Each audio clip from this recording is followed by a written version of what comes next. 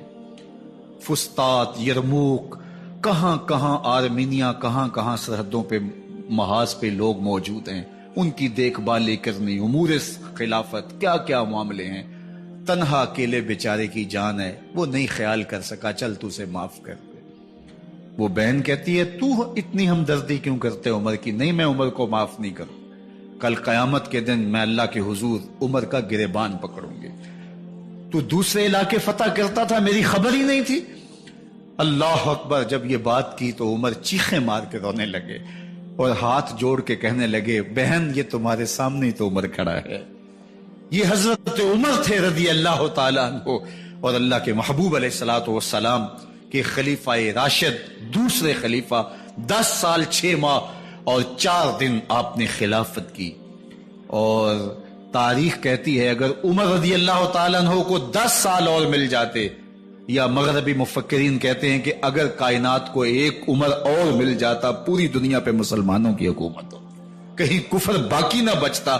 لیکن بد باطن لولو فیروز نامی ایک مجوسی غلام نے نماز فجر پڑھتے ہوئے حضرت عمر بن خطاب رضی اللہ تعالیٰ عنہ پہ حملہ کیا. زہر میں بجھا ہوا خنجر آپ کے جسم میں سرایت کر دیا. آپ وہاں سے اٹھا کے گھر لائے گئے اور 4 دن تک مسلسل آپ اس اذیت اور تکلیف میں رہے. جب آخری وقت آیا تو اپنے بیٹے کو بلایا, کہا بیٹا میں نے ام المومنین سیدہ عائشہ رضی اللہ تعالیٰ عنہ سے پوچھا ہوا ہے کہ میرے مرنے کے بعد حضور علیہ السلام کی قربت میں مجھے جگہ دے دی جائے. ہو سکتا ہے میں امیر المومنین مسلمانوں کا خلیفہ ہوں تو اس وجہ سے انہوں نے اجازت دے دی ہو, جب میں فوت ہو جاؤں تو ظاہر خلیفہ نہیں رہوں گا, تو پھر جا کے ان کو دوبارہ کہنا کہ میرے باپ کا پیغام ہے, اگر وہ اجازت دیں تو مجھے حضور کی قربت میں دفن کر دینا, اور اگر وہ اجازت نہ دیں تو پھر جنت البقیع میں مجھے دفن کر دینا. جب حضرت سیدنا عمر بن خطاب رضی اللہ تعالیٰ عنہ کا انتقال ہو گیا تو آپ کے صاحبزادے ابن عمر حضرت عائشہ رضی اللہ تعالیٰ عنہا کے پاس گئے, کہا کہ میرے باپ کا سلام ہے آپ کے نام. انہوں نے آپ کو زندگی میں کہا تھا کہ حجرہ انور میں سیدنا صدیق اکبر کے ساتھ 2 گز جگہ مجھے بھی نصیب ہو جائے, تو آپ نے اجازت دے دی تھی. تو میرے والد گرامی نے فوت ہوتے ہوئے کہا کہ دوبارہ ام المومنین کے پاس جانا اور دوبارہ پوچھنا. اس وقت تو میں امیر المومنین تھا, ہو سکتا ہے وعدہ کر لیا ہو, لیکن اب اگر آپ اجازت دیں تو یہاں ہم قبر ان کے لیے کھود لیں, ورنہ ہم جنت البقیع میں دفن کر دیں. تو ام المومنین سیدہ عائشہ رضی اللہ تعالیٰ عنہ رو پڑی اور فرمایا یہ جگہ میں نے اپنے لیے رکھی تھی, لیکن عمر نے اسلام کے لیے خدمت اتنی کی ہے کہ میں نے خود ترجیح دی ہے, اس لیے میں اجازت دیتی ہوں کہ یہاں عمر کو دفن کیا جائے. اللہ اکبر.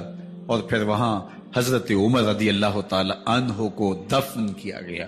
یہ قبر میرے حضور کی ہے, 7 حضرت صدیق اکبر ہیں, 7 حضرت عمر فاروق رضی اللہ تعالی عنہ ہیں.